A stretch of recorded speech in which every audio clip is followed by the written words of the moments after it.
Hello, everyone, and thank you for joining us today. My name is Michelle Graff, and I'm the editor-in-chief at National Jeweler. I'm pleased to welcome you to the latest episode of My Next Question, National Jeweler's webinar series, brought to you this month by Royal Chain. Today's session features Associate Editor News, Lenore Fido, in conversation with retail expert DeAnna McIntosh. Before I turn the discussion over to Lenore and DeAnna, I just want to let our attendees know that if they have a question, they can drop it into the Zoom Q&A box at the bottom of their screens. I'll be back on after the discussion to share any questions with our panelists. Also, today's session is being recorded and will be available on the National Jeweler website this coming Friday, February 18th. Now I'll let Lenore get things started. Thank you. Thank you so much, Michelle, and thank you, DeAnna, for being here. Before we get started, why don't you tell us a little bit more about your background? Hi, everybody. I'm Deanna McIntosh, and I'm the retail growth strategist at Retailing Evolve, which is my company. But I started in this crazy retail world when I was a teenager, working in stores. My first job was actually at Steinmart. And then all throughout high school, I worked in different stores. I then went to FIT, the Fashion Institute in New York. My major was International Fashion Merchandising Management. And there, I studied abroad in Florence, Italy for a year, spoke fluent Italian, so studied fashion over there. And then I had a corporate career of about 10 years in different major Fortune 500 companies such as Chico's, Office Depot, Home Depot, and then some small businesses. And today I work for myself with my company, Retailing Evolved, and I really teach small business owners and give them the same tools, strategies, systems, and processes that I use as a buyer throughout my career. Right. And that is why I have you here today, because you are the retail expert, and we're going to be talking about retail trends. Yeah. But before we get into what's coming next, I'd like to talk a little bit about what's been happening lately. So we are heading into another year of this pandemic. And it has certainly not been an easy ride for a lot of people overall, but also economically speaking. And then in spite of these economic hardships, we're still seeing a record level of retail spending. Mm-hmm. So what is encouraging people to spend like this? Yeah, I think that I can probably speak for all of us. Like, we're tired. We're tired. Absolutely. We're ready to get out the house. We're ready to put on our cute jewels. We're ready to put makeup on more than once every quarter, like me. But like, we're ready to get back out there and try to see what this new normal is. And then also, obviously, like the stimulus checks from the government helped. And I saw a lot of people paying off debt that they had. So actually putting them in a somewhat better financial position in a weirdly great sort of way. Yeah. So now everybody's just like, okay, I want to be normal, as whatever that means now, right? But like, I want to be normal again. So that's why we're seeing this uptick in spending. So what sectors would you say have been doing particularly well lately as we move closer to whatever normal is? Yeah, so grocery is always obviously going to be doing great. And the auto industry seems to be picking up, especially RVs. One thing I really noticed for me personally, what inspires me the most is traveling. That is not something I'm doing right now. And that is like the number one source for Americans to use their discretionary income. Right. So since we're not traveling as much, not even close to what we used to be, we're spending money on clothes, going places like road trips, for example, and then food at the grocery store, which is why the shelves are always empty. Right. And that sort of brings us into our next topic here. So speaking of trends, supply chain issues have been the talk of the town in retail lately. You can't get away from hearing about them. So what steps should retailers take to make sure that they have the inventory that they need in the face of all this? So one thing is, you're going to be like, well, duh. But to actually know what your inventory is. Like, there's so many people that I talk to, and I'm like, so why is your inventory not in Shopify? Or like, why don't you have an accurate inventory count? Because every single piece of inventory is a dollar sign. It's not your baby. It's not your product. No, it's a dollar sign. So as long as it sits there, it's costing you money, right? So knowing what your inventory counts are So then you can pull reporting to understand what your inventory levels are. And so with that, weeks of supply. So knowing the rate which something sells versus how much you actually have on hand, that will tell you how many weeks of supply you have left. So you would pair that with your turnaround time for the vendors. Those metrics you should be on top of at all times so that if this ring, which I love, which I got from your Instagram page. She's very talented. Yes. So if I know that to make this ring or to get this ring from the factory, it takes 6 weeks. Well, then when I'm looking at my reports, when I see this ring get down to about 8 weeks, that better flag or go off in your head that you need to order more. Right. And then when you're placing buys or designing more products, you have to invest more upfront. Yes, it's going to cost you obviously more upfront, but in the long run, it will not cost you sales from being sold out. So it's just really important to focus heavily on the things that you know are working. Those categories that sell for you day in and day out, invest heavily in those. And then on the back end, if you're going to end up having to chase some items or you might have to air in some goods, then you have the leeway to do that. That's one thing. Another thing is diversifying your supplier base. It is so not okay to have all your eggs in one basket, right? So like different factories, different countries, different manufacturers, like whatever you're doing, make sure you have a diversified supplier base. I've heard horror stories. I've been a buyer where the whole ship went down in the ocean. Like, hello. So you have to be able to quickly react to things that happen. So just making sure you're being resourceful in this time. I cannot stress that enough. Right. So staying on top of your inventory is a good place to start, and then making sure you're diversifying where that inventory comes from. Yes, exactly. So even with all these supply chain issues, even when the product is available, sometimes the price has gone up significantly. Mm-hmm. Like look at what happened with Dollar Tree. The big joke now is that they're $1.25 tree, which, maybe doesn't seem like much to some people, but that's 25% price increase overnight, which if that happened in any other store, you'd be like, what went on here? Why is everything so expensive? Exactly. So, as inflation reaches these like record levels, rising prices is another issue that retailers are dealing with. So how should retailers communicate to their customers when there is a rise in prices? My rule for everything is be authentic and transparent, like always. It leads to better customer loyalty, more trust. So 2 things with that.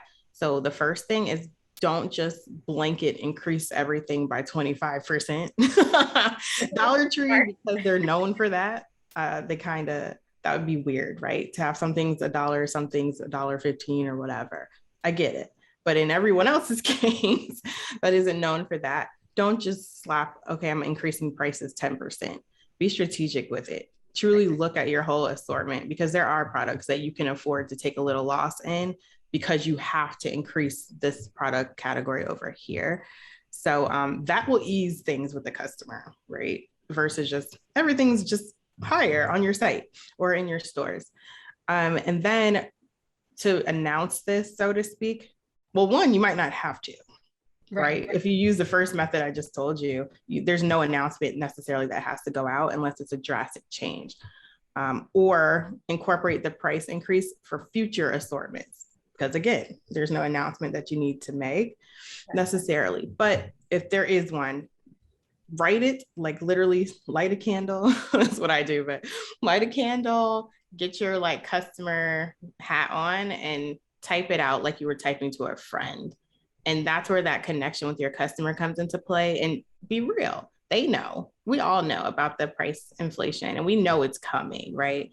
But just do something nice for them, even if there's like a treat or something that your customers could relate to, and type that letter and let them know and give it to them softly, but be very clear about when it's going to happen. So authenticity, straightforwardness is the way to go there. Always. Mm-hmm. And so now our next trend, I think I would classify it more as a movement than a trend per se, but we see retailers striving for greater diversity and inclusion, whether that's in an advertising campaign or it's in the boardroom. But I think sometimes if you don't do it right, retailers can miss the mark. Like I've heard people say, it's Black History Month, all these brands want to showcase us, or it's Pride Month, all these brands want to showcase gay creators. Right. But, then that month passes and you forget about them for the rest of the year. Yes. So how can retailers show that their efforts to promote diversity and inclusion are genuine? Great question. So yes, largely, honestly, from being personally involved in a lot of these conversations, because I have a nonprofit called Diversify Retail. A lot of it is performative, to be quite straight up and authentic like I am. Always, it is. And I will never tell you if it's not in your heart, like examine who you are, what your values are. If it's not a part of your value, don't do it. It's not worth it, right? Because your customers, at the end of the day, you're going to lose some customers, right? Possibly from not saying something. You might lose some from saying something. But at the end of the day, the customers left over should be the ones who are connected with your values based on whatever your response was. That's for one. Two, it has to be a part of your culture, again, your company culture. So if I go to your Instagram, we like, as I guess a people, we know what tokenism looks like. You know what tokenism looks like. If I go to the Instagram and I see one person of color and I'm scrolling for like 5 minutes, okay, right. But if I see diversity on your feed, then I go to your website and I see none, there's a disconnect. Or if I see it on your feed and your website, but not in your office, like not on your team, there's a disconnect. So it just has to be woven into your company operations. Saying it verbally is great. Also, and even saying, hey, we're not doing the best job, but we're trying. We want to do better. Asking for feedback, right? So just making sure that it's a part of what you do. It's a part of every day so that it doesn't have to be this conversation like all the time. It's just a part of what you do. Right. So authenticity and consistency is the way to go with that. Yes. So now I'd like to talk a little bit about the store experience. So like you had said, we've seen shoppers sort of getting back to this normal and heading back into physical stores. Yes. So what would you say shoppers are looking for now when they enter a physical retail space? Yes. I will say that a sensitivity to safety is what I would call it. As we know, some people don't want to wear masks, some people do. It's a hot topic. We've seen people getting into fights about it in like retail stores. I've seen one myself. It was not pretty, but it's touchy, right? But we want to see that there's some type of attention to safety. Right. So if you're a store that requires masks, fine, but provide them, right? So that there's not that tension. And we want to know that you're cleaning the store on a regular basis. I want to see it personally sometimes when I go inside, but also we want to feel normal, right? So we still want your associates to say hello and speak. We don't want it to be this awkward thing. But yeah, so I would say that, but also curating it so that it's digital friendly in a way. For example, buy online, pick up in store, which I'm sure we might end up talking about at some point. It's huge and it's going to still be huge. So carving out a curated area in your store for online pickup orders is something that I know people value right now. And a lot of retailers have already started doing that. So just being cognizant of the time that we're in, making sure that no matter what the customer's views are on all of this, that they feel seen and heard and that there's a place for them and a feeling for them in the store. Right. Yeah, for sure. I think Sephora is doing a really good job of having a separate buy online, pick up in store section. Yes. But now pre-pandemic, I heard so much about experiential retail that people were, customers wanted an experience as much as they wanted to make a purchase. Yes. And then with COVID, it sort of shifted to, okay, if you absolutely have to come into our store, let's do it as quickly and safely as possible. But now that we see that certain COVID metrics are improving, do you think this idea of experiential retail is going to come back? Absolutely. I don't think it'll ever go away personally. If not anything, it needs to be a requirement at this point from retailers. It's just, I've always said that retail is more than selling products. It should be, at least. So if you really just look at the customer and make sure that your brand is interwoven into everything that they do, everything should be an experience, honestly. Going to your website should be an experience. Coming into your store should be a similar experience, but different at the same time. So yeah, finding new reasons for the customer to come in, especially in this time, right? They braved the traffic. They did whatever they needed to do to come to see you. For sure, you should make it worth it. But right. Again, like reconnect with them again and make them remember why they love you so much and why they should keep patronizing your business. Right. I mean, if I changed out of my pajamas to come into your store right. and online, you better make it worth my while. Absolutely. I absolutely get that. But now if I decide I do want to stay in my pajamas and I'm going to shop online instead, mm-hmm. what are customers looking for in an online retailer? I like to say that your online store should literally mirror your brick and mortar store. So if you think about it, as far as the customer journey, when you walk into, well, not even before that, before you walk into a brick and mortar store, like what draws you in? The windows, right? Well, online doesn't have windows. Well, you have social media though, right? So Instagram is your window now, Facebook, TikTok, whatever platforms you're on. So then that window takes you to the landing page, which is your website. Usually somebody speaks to you in a brick and mortar. They should say, hello, welcome in. So what is that welcome in message when I first land on your site, right? Do I know what you sell? Do I know immediately, am I the right customer for you? Is the store for me? And then you keep going down, right? Then a sales associate usually says, hello, how can I help you? This is what's trending this week or whatever. So that could be a pop-up on your site. That could be a live chat, right? How can you make your online experience seamless, but the same exact experience, but digital? That's what I really am big on. So rewards programs, like I said, live chat is a must. Making sure your returns policies are very clear and apparent. So just think of it as literally take that customer journey today on your own site and make sure that there's touch points to connect with the customer at every stage of the journey. Right. And to your point, I mean, I think retailers have done a really good job mid-COVID of blending both the online and the in-store experience. And I was hoping you could talk a little bit more, because I was going to ask you if you think curbside pickup and buy online, pickup in store, those sort of like meshed activities, if you think those are going to continue to be popular. 1,000 million jillion %. I mean, when you look at the retailers who are successful or brave the storm, so to speak, that's still happening, but it's the ones that were omni-channel, right? And I forgot, I had the exact percentage of customers that buy online, pick up in store, that then also pick something else up when they're there. It's definitely more than 20% of customers. I feel like it was in the 40%. That's impressive. Oh, it's very aggressive. But, and I've seen it myself. You come into the store and you're like, oh, I'm picking this up. Let me go try it on, but let me grab 10 other things too. Right. While I'm here. Yeah. Right. So the smart ones of us will for sure use buy online, pick up in store as a channel. And even back to what we said with curating a space in store, that should be a strategic place, right? It shouldn't be in the front of the store, because we want them to walk past everything possible and grab everything possible. So yeah, it's definitely going to be something that's here to stay forever. I really enjoy that. So I'm glad to hear that. Me too. So we've been talking a lot about trends today. So when you're trying to figure out what the next big thing in retail is going to be, what's going to be popular next, what sources do you go to figure that out?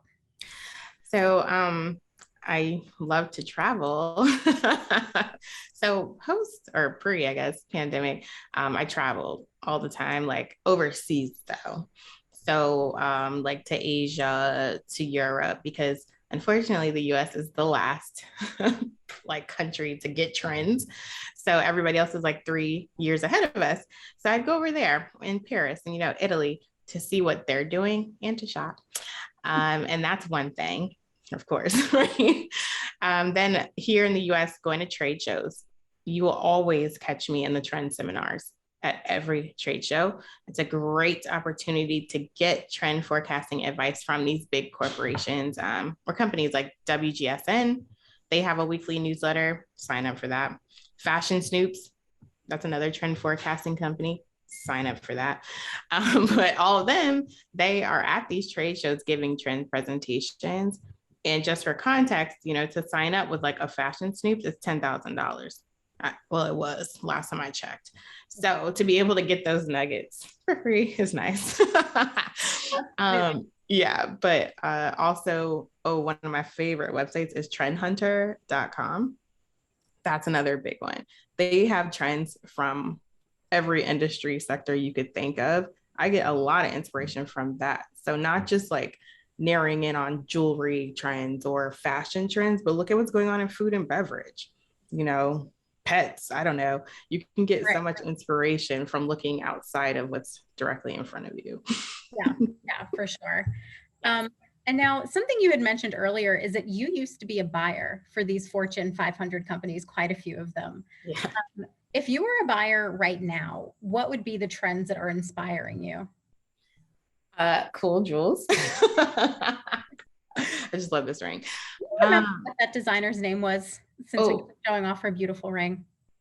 Isa by Sylvia Diavila, New York. That ring is fantastic. Sorry to interrupt you. Go ahead. No. I just love it. I had to okay, I'm in front of the jewelry crowd. I gotta, do up my jewels today.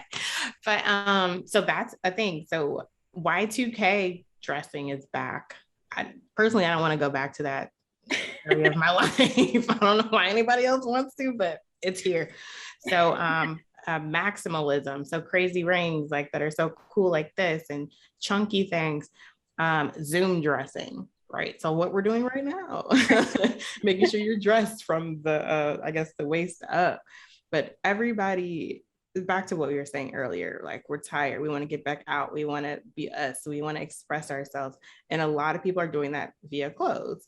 Right. So we are buying and shopping again. So just big colors, big chunky things, big expressive things. Gold jewelry is one of my favorite looks to see. Yes. And now we're heading to my last question that I have for you. I'm going to ask you to look into your crystal ball here a little bit. Retail had a super strong holiday season. Do you think that momentum is going to continue into the rest of this year? From what I'm feeling right now, I'd say yes. I definitely would say yes.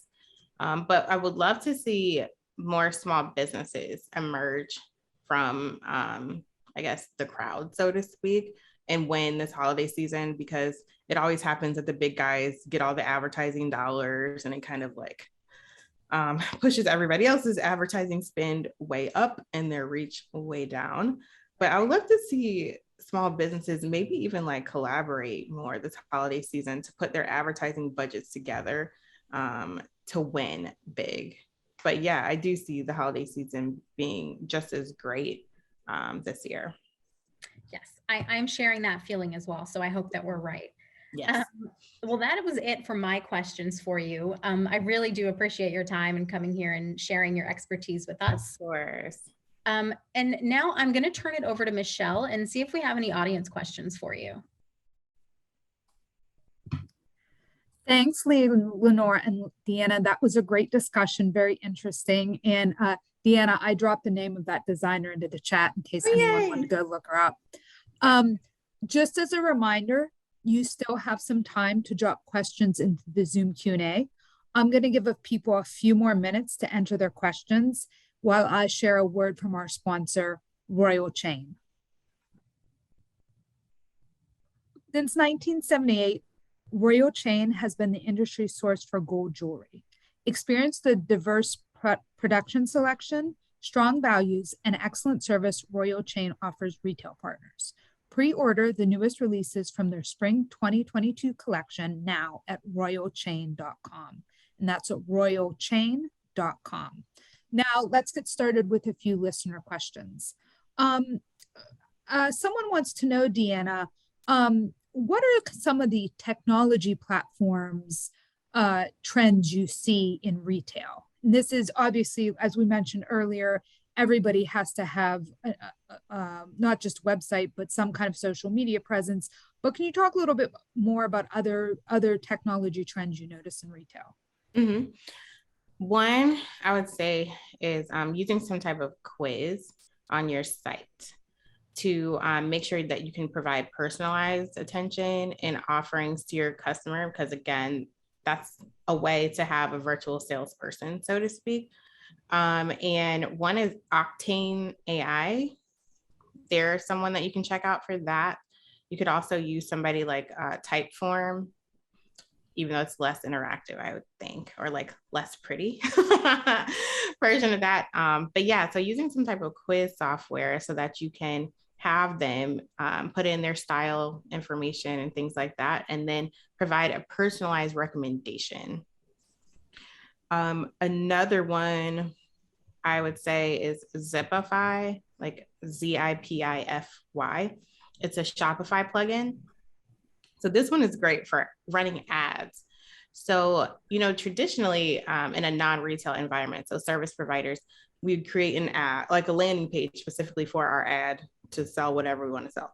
Well, retailers, typically, a lot of them just go straight to a product, right? You get ads and you see a product, you click, you go to the product page.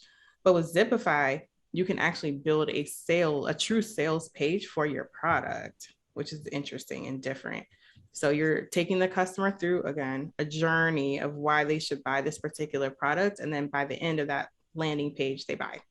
So kind of treating retail like a service business, which is interesting. And then another one I'll say is Smile. I think it's smile.io is an app for rewards. So everybody should have a customer rewards program. I hope you do. If you don't, you should, to get them to come back. So that's a good one to check out. Okay, very interesting. Thank you. Mm-hmm. And also, sorry, Lenore, go ahead. No, I was going to say, I would agree with the quizzes thing. Like if I'm on a website and there's a quiz, I'm going to take it. Same. I want to know what my hair type is. I want to know what makeup you think I should put on my face. If there's a quiz, I'm going to take it. Yes. And it's cheaper to run ads. And I'm not a marketing expert, so don't ask me too much about marketing, guys. This is as much as I talk about, but I'm a merchandising expert. But quizzes are actually really cheap to run ads to, because those are more like traffic ads, not conversion ads, if that makes sense, if you guys know about that kind of stuff. So yeah, they're great on many fronts. That's interesting. You know, there's a whole online hair care company, and Lenore, you've probably seen it advertised on the subway here, called Pros. And the whole company is built around take a quiz. I don't know if this is what you were referencing, Lenore, but like take a quiz and it'll tell you your hair type. And then they're going to make a quote personalized line of hair care products for you based on all, what your lifestyle is and your hair type and et cetera, et cetera. And the whole company is built around that. And I mean, people, that's another thing that people, I don't know if you see this too, DeAnna, but in jewelry, we say personalization is another huge trend. Like people want things like they want that ring, but they want a little modification here and there. So it can look, it can look exactly like their ring, not like everybody else's ring. Exactly. I mean, we see people doing this with sneakers too. And I mean, like Pros, you can even personalize your hair care. It's so true. That is very true. Right. Let me pull up another question here. So we're talking a little bit about trends, like trends in fashion, trends in design, but somebody wants to know, can we talk a little bit about, DeAnna, are there any particular trends now in terms of like store design and colors? I mean, we know Peri Peri is the color of the year, according to Pantone, but what are if people are redoing their stores now, are they looking for a more modern look? I know for a while, what I would call like the ye old Brooklyn look was in, the kind of like tin ceilings and wood floors. I don't know if we're kind of shifting out of that. What do people want when they're redoing a store today? That's a good question. Interesting question. And I think I don't know if I can answer that like with one answer because it really depends on who your customer is, right?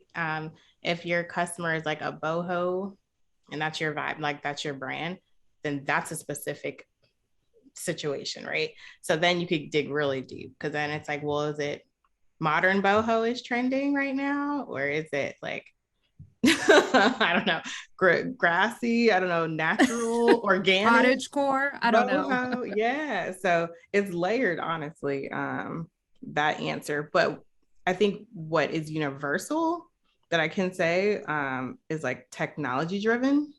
I don't know if that helps at all, but like look at who your customer is and their lifestyle and the things that they like on a day-to-day basis and tailor your store to that. Like make your store feel like home to your customer, right? And then look at the trends that fit your customer profile and go that way. So that again, if we're getting up out of our pajamas to come in, we're coming to our second home, which is your store. So sorry, I don't have a flat answer for that. those are all great suggestions. Do you have? I know Sephora came up earlier, and I love going to Sephora, and that was honestly one of the first stores I went into post pandemic. But Deanna, can you think of any stores that are that would be everywhere that when you go in, you think they do like a really nice job of making this store like a homey experience? Does anyone pop out for you? Two. One, I'll say Anthropologie, but I think I would say that because it just whatever. That Anthropologie. I mean, they have that boho vibe, so that's kind of what they do. But I mean, the smell. First of all, when you walk in, you automatically usually smell that Capri Blue candle, and the fact that I can tell you what candle that is. Hello. Yes. There you go. Yes. Right there. Right. So you walk in and then it's just very calm. The music is calm. The store is spaced out. So you have like breathing room, I guess, to just leisurely stroll. So that's one. And then, you know what? That's exactly the one I was going to bring up too. And I was thinking of how when they display their dishware, they display it in like kind of older looking, like they're not old, but they're older looking, maybe older, right? China cabinets. So it looks like, oh, this is how you might put these mugs up at home or put these plates at home. And I agree. And I think like scent is important, music's important, and I agree about the spacing out too. That's one thing we always talk to retailers about is if you have too much jewelry in your case, people don't know what to look at. Like give the product room to breathe. And if they, no offense to customers, but if they don't have style, right, like a style point of view, that's overwhelming. And then they don't know where to start and then they just leave, right? Unless there's a customer service person who can intercept that. Anyone besides Anthropologie? Let's see it. And Lenore, you can jump in too. I know you're not big on going into stores. That is not true. Honestly, I wouldn't say they have a homey feel, but I mean, in terms of like sort of that tech focused design, I really enjoy going into Sephora. I went in there the other day because I wanted to buy this foundation online, but buying foundation online is like incredibly hard. So the woman, I don't know what little machine she had attached to this phone, but she sprayed the screen down and she like placed it against my forehead and against my cheek. And she was like, okay, you're this color with these undertones.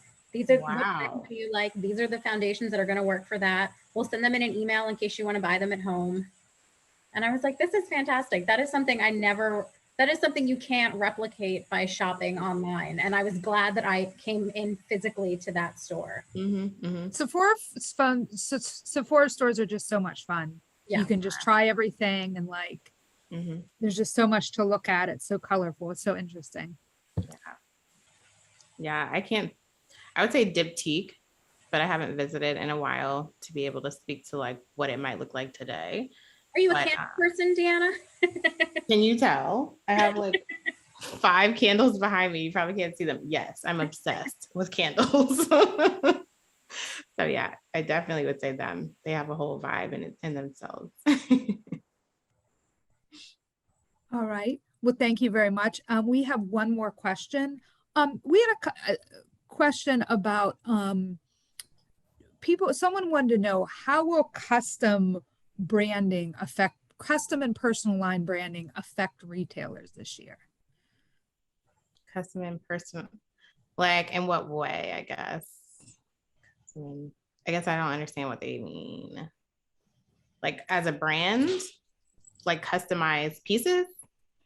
Yes, that's what I would think. Sorry, I guess that question wasn't very clear. How is that impacting your retail? I think personalization, any way that you can do it, it will always put you like 10 steps in front of someone else. Because it's funny, 2 weeks ago, I had this revelation about retail, which was that, I mean, like I said, I know retail is not about just selling products, never has been. But too often, I think we get so caught up in I'm selling products, because that's what retail is. But it's like, no, we got to back up and think about the customer first and build a business around that. So often we build businesses around our preferences. So again, it's like, what is your customer doing when they wake up in the morning?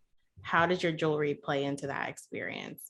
And what other things can you provide for that? Like, I need a jewelry organizer bad, but none of the jewelry stores that I frequent sell them, right? So if you had that as an option, and even a personalized jewelry organizer for me, I don't know, put my name on it, that would be cool.